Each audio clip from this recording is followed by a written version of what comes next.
We get a lot of questions in our house. We have young kids, and they ask a lot of questions. And so, if you've got a home with children, you understand what that looks like. And some of those questions are about God.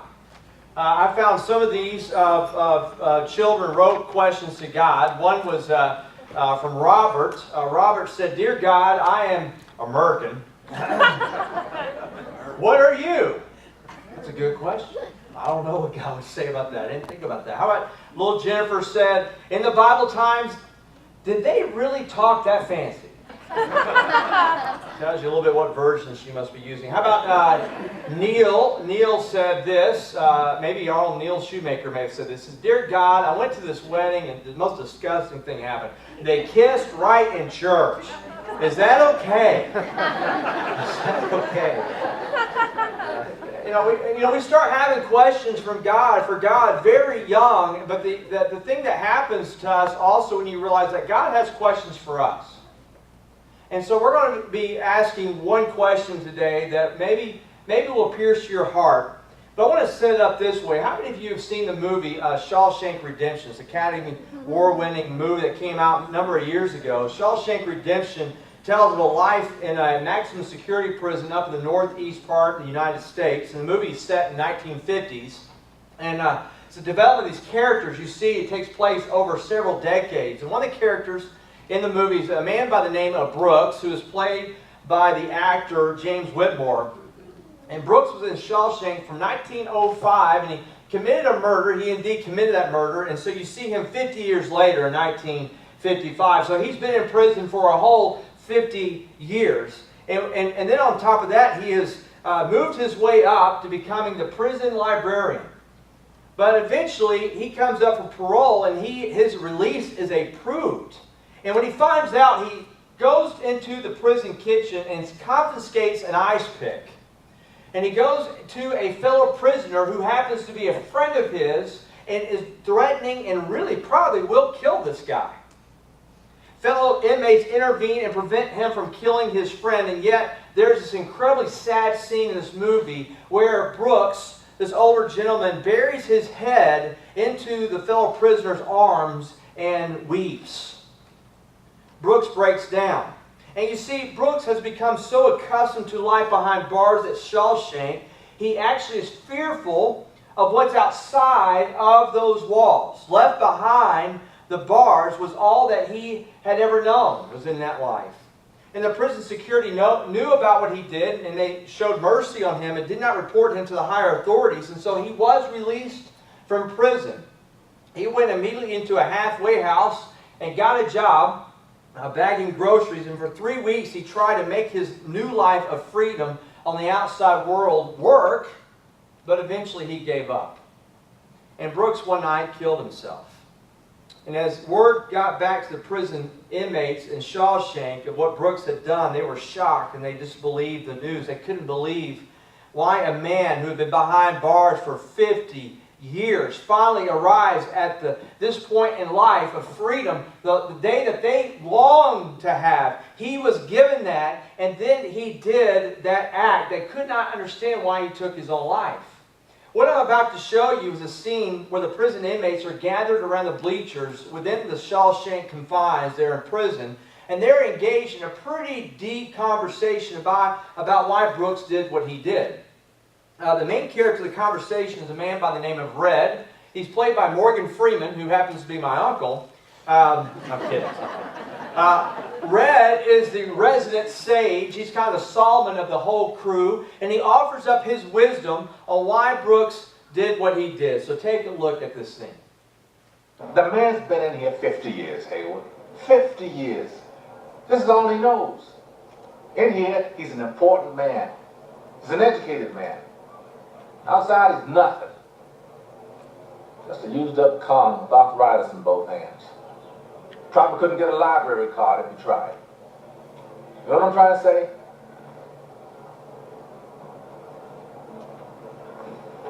You believe whatever you want, Floyd. But I'm telling you, these walls are funny. First you hate them, and you get used to them. Enough time passes, It gets so you depend on it. That's institutionalized. These prison walls are funny. At first you hate them and then you get used to them, and enough time passes you grow to depend on them. Brooks was an institutionalized man. We'll circle back around that just in a few seconds. But let me go back. God has questions for us. We have questions for God, but God is going to ask us a question this morning. So if you'll look in your Bibles, we'll go back to John 5, starting in verse 1. It starts here in verse 1. It says, sometime later, Jesus went up to Jerusalem for one of the Jewish festivals.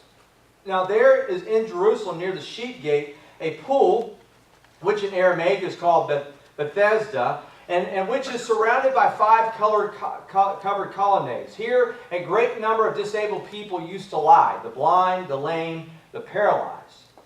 One was there and had been an invalid for 38 years. 38 years. And when Jesus saw him lying there and learned that he had been in this condition for a long time, he asked him, read with me this question, do you want to get well? Do you want to get well? Sir, the invalid replied, I have no one to help me into the pool when the water is stirred. While I'm trying to get in, someone else goes down ahead of me. And then Jesus said to him, get up, pick up your mat and walk. And at once the man was cured, and he picked up his mat and walked. Perhaps there's no greater irony in all of Jerusalem than Bethesda. Actually, Bethesda is one of the most excavated sites in the last 100 years. It was located just north, just outside the temple walls, and is a little bit longer and wider than one of our football fields is today. And at one time, it was a sign of wealth in Solomon's day. But in the days of Jesus, it became a gathering place for those dealing with disease and illnesses. And the reason why so many gathered at this pool is because they believed it had this miraculous healing power. There was an ancient manuscript that said an angel would come and stir up the waters, and when the waters were stirred, you would dive in then, and the one who first dove in would be healed. If you could picture an unsanitary, crowded emergency room, you would get an idea what Bethesda looks like, except times it by 300. I mean, just tons of people there.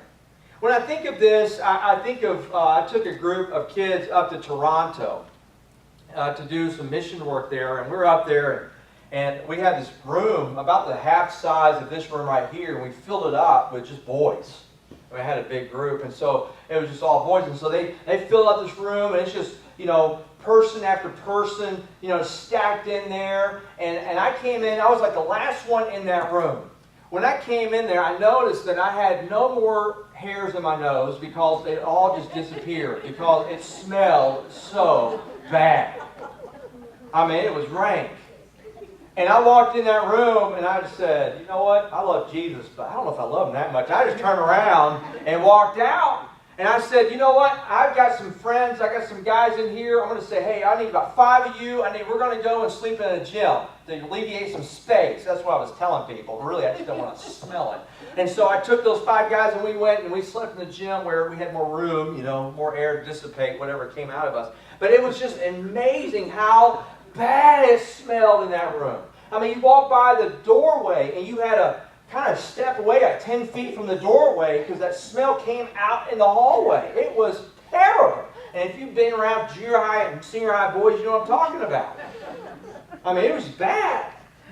And I want you to get that vision of that smell. These people that were at the pool of Bethesda were used to seeing the back of people's heads. Nobody wanted to be around them. They sat there for hours at a time waiting for the waters to be stirred up, waiting for money and for alms to be thrown in their direction.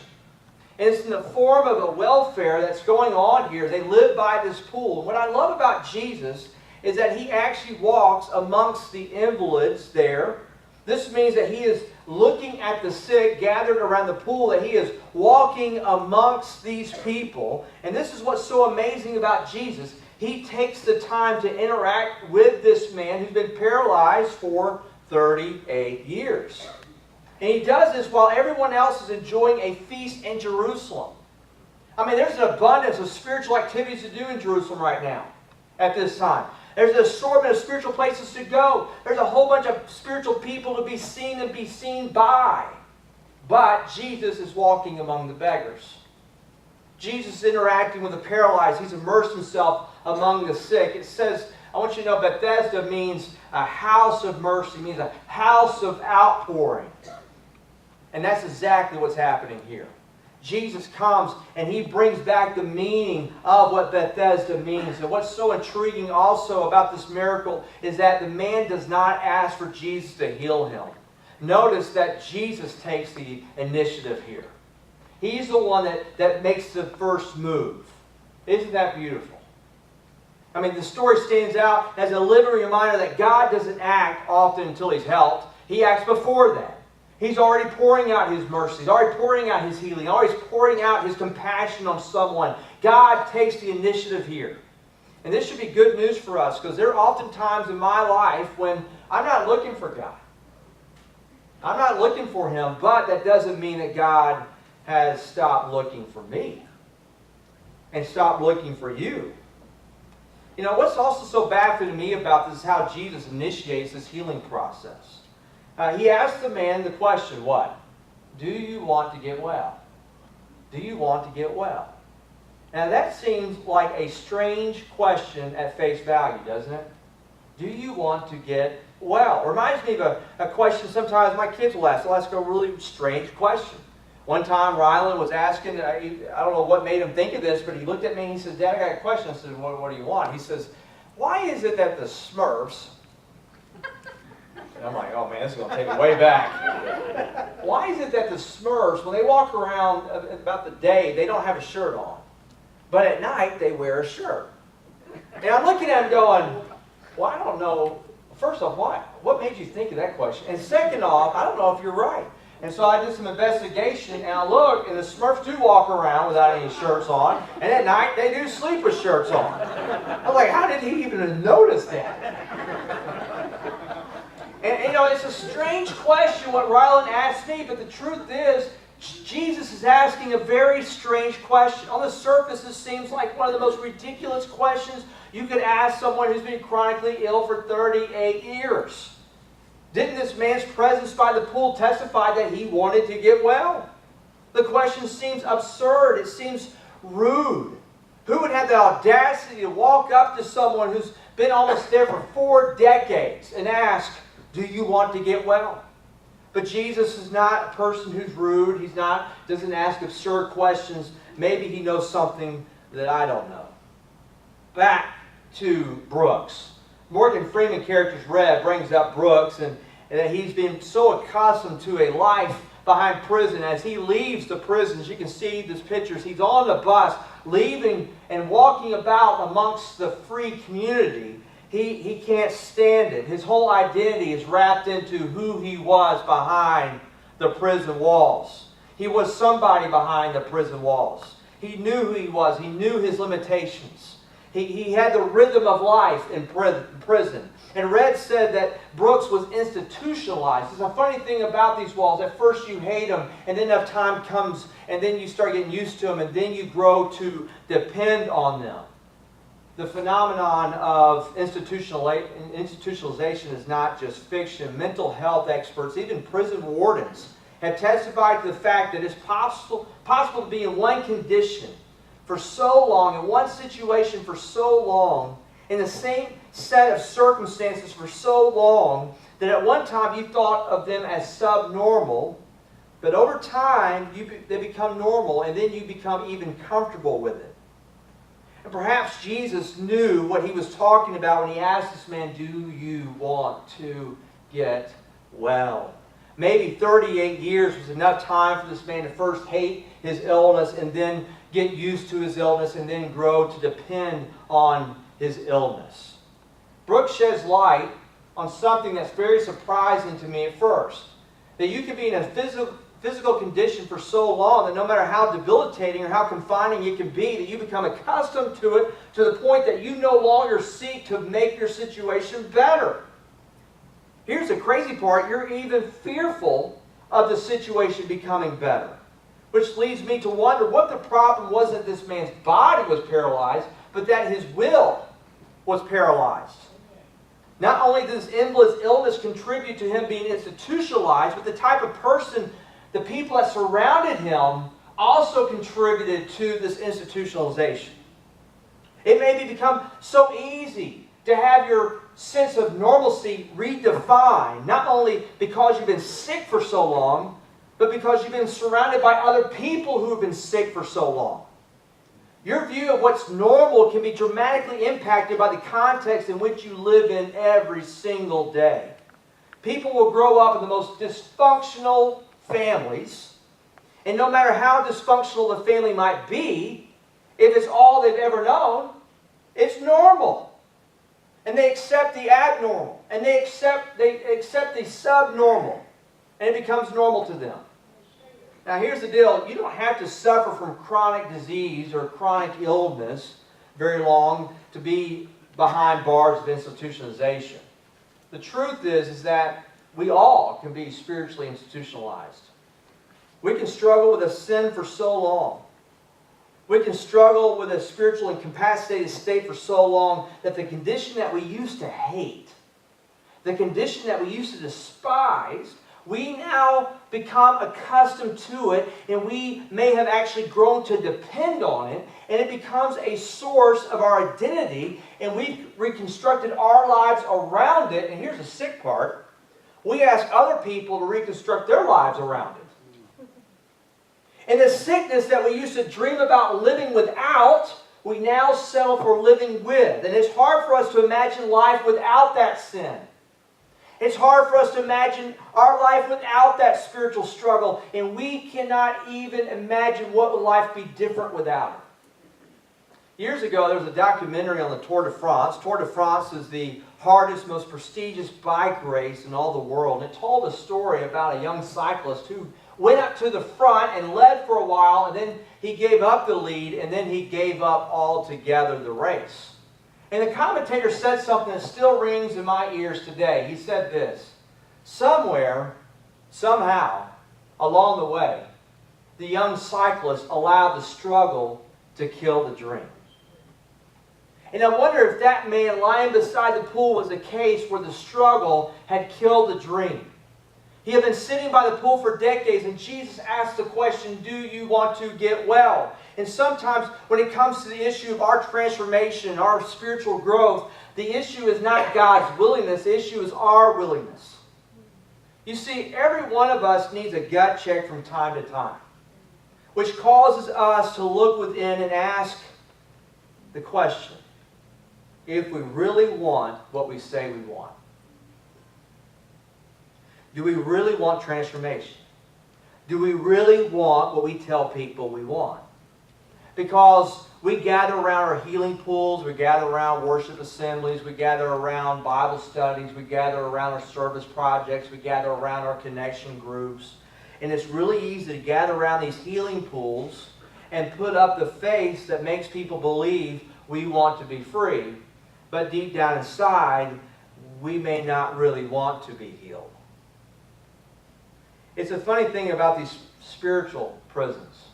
Because, we suffer from spiritual paralysis for so long that we hate it. And then we get used to it. And enough time passes, we grow to depend on it. But the good news is about Jesus is that He will not leave you alone. He won't leave you alone. And His will for you is not for you to be institutionalized, but to be transformed. And He'll come to you with a gut check every now and then, just like in this man's life. And facing Jesus' gut check is usually the first step in moving out of the world of being institutionalized into the world of the transformed. This weekend, you may be in a season in your life where you are struggling with a dream that's been killed because of the struggle. You may be dealing with a lame spirit.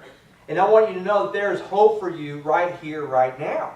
And immediately after what Jesus said, He said to this man, He said, get up and walk. And what did the man do? He got up and he walked. And apparently what Jesus said was powerful enough to make him make up for what was lacking in this man's will. And so it is with us.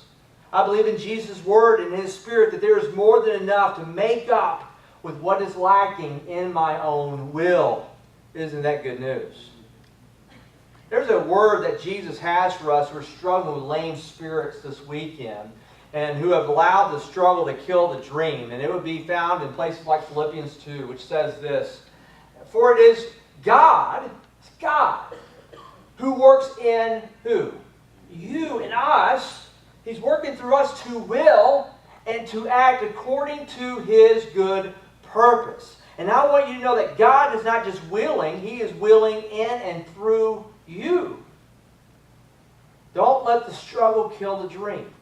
And it's in the spirit of this mindset, I want to ask a few questions that are come out of the question, do you want to get well? Here's the first question I want to ask you. What is it that I'm selling for that I should be sick about? What is it that I'm selling for right now that I should be sick about? What is it that I'm selling for is normal, but it's not when I consider who Jesus is and who He's called me to? This isn't a question just for us as individuals. This is a question for us as our families, in our marriages, in our singleness, in our church, being instruments of God into the world. It's a question I'm asking right now as a minister at Canyon. What is it that I'm selling for as normal, but it's really subnormal? But we've grown accustomed to the way it is for so long that we've given up the dream altogether. What dream has this struggle killed in our church? What dream has a struggle killed in our marriages? What dream has a struggle killed in our families? What dream has a struggle killed in our singleness? They say at the fifth and final stage when somebody goes through a terminal illness is acceptance. That when somebody actually accepts the condition that they're in, that they're going to die. But I want you to hear this. I would easily suggest to you that many arrive at that fifth stage of acceptance way too quickly when it comes to their own spiritual institutionalization. Today I want you to consider raising up and evaluating some questions in your life and have the courage to ask yourself, what is it that I'm accepting as normal, but it's really subnormal? What is it that I'm going to revolt against? What is it that I'm going to rise up against? What is it that I'm going to refuse to go the fifth stage in and accept as normal in my life? What is it that I'm going to step forward and no longer allow the struggle to kill the dream? If you're not going to allow the struggle to kill the dream, then you need to ask yourself the next question, and that is this: who will I walk with? Who will I walk with? Being spiritually institutionalized can have something to do with someone's surroundings. Like I said, the paralyzed man had been surrounded with people for a long time just like him. If the only people in our lives are just as lame and just as sick as we are, then we're likely to remain as we are because there's no alternative vision that's being held out before us. We need people in our lives who are walking, who are running in the areas that we're lame in right now. People whose presence and whose life fills us with vision of what can be and what's possible in that particular area of our lives. We need people who are walking and running ahead of us. We should all have two types of people in our life. One person we need in our life is somebody we're helping grow into Jesus Christ. We're helping them, and you need to know who Jesus is. And we're trying to motivate that relationship. We also need people in our lives who are so far ahead of us spiritually that they make us feel like we're spiritually lost. You know people like this? I hang around half of you in this room and I feel spiritually lost because I'm going, I am not that mature. I mean, there's people here who inspire me and who motivate me to run and walk in areas that I'm struggling in right now in my life. And if you're wondering where those people are, there's tons of them here in this room. Point is, we need people in our lives who need Jesus. And we need people in our lives who call us to go farther, deeper, and longer in our relationship with Jesus Christ. So here's my question. Who will you walk with? Who will you walk with? Here's the third question. That is, will I be a conduit of God's goodness and not just a consumer? Will I be a conduit of God's goodness and not just a consumer? You see, Jesus is on his way to a feast of the Jews. It's no secret that the Jewish feasts were all about celebrating the goodness of God. I mean, these were celebrations. I mean, we're not near as good as celebrating like they are. They're phenomenally festive. They bring out the best foods and the best drinks. It was a rich occasion. And on the way to celebrate the goodness of God, on the way to celebrating the feast, Jesus is willing to be a conduit of God's goodness to others who need to taste the goodness of God. So will you be a conduit of God's goodness and not just a consumer? You see, there's many of us who might be doing pretty well at our spiritual development, but we're not bringing anybody else along in the process. And God is telling you maybe today, this morning, that they need somebody, people in your life need help. They need somebody to help bust them out of those prisons. They need somebody to come alongside them and encourage them to not allow the struggle to kill the dream. They need somebody who's going to come alongside them to offer them an alternative vision in the flesh. In the flesh, so they believe that it's truly possible to be set free in the name of Jesus Christ. Because the funny thing about these spiritual prisons, at first you hate them, and then you get used to them, and then you grow to depend on them. And there are people all over the place who need your help. Will you be that person for them? Will you be a conduit of God's goodness and not just a consumer? There are people in your schools, in your neighborhoods, in your own offices, even your own families who are institutionalized. And so I'm asking you right now, will you go beside them and encourage them so that the struggle does not kill the dream? One thing I would say to this is to all of you who are struggling right now with spiritual prisons, and that is, will you allow us to pray for you? Maybe right now you sense yourself sliding right now into the subnormal. You're sliding into the abnormal. And you can sense that you're giving up on the dream and you're starting to develop a lame spirit. Don't hesitate. Allow us to pray with you in whatever area in your life that you feel institutionalized in. And I would ask you, there's going to be some elders in the back. I'm up here. I would love to pray with you. And here's the other group I want to talk to. Maybe you want prayers as you realize that you've been a consumer for God's goodness and you have not been a conduit. And you need to be a conduit of God's blessings. And you've just been kind of sitting and playing church, but now it's time to get out and start ministering to people. And you want prayers as you step out, be a blessing. And maybe you want your eyes to be open right now. Who is it that I can be a conduit of God's goodness in right now? And you need prayers about that. Whatever you do, I would just say this. Don't sit on the mat. There's going to be prayers up here we're going to be put up that we would love for you to come up and say, God, will you perform a healing in these situations? Or maybe today you want the ultimate healing to solve your problem, and that's your sin problem, and you want your sins wiped away, and you want to be baptized. Whatever it is, why don't you come as we stand and sing at this time. Please stand.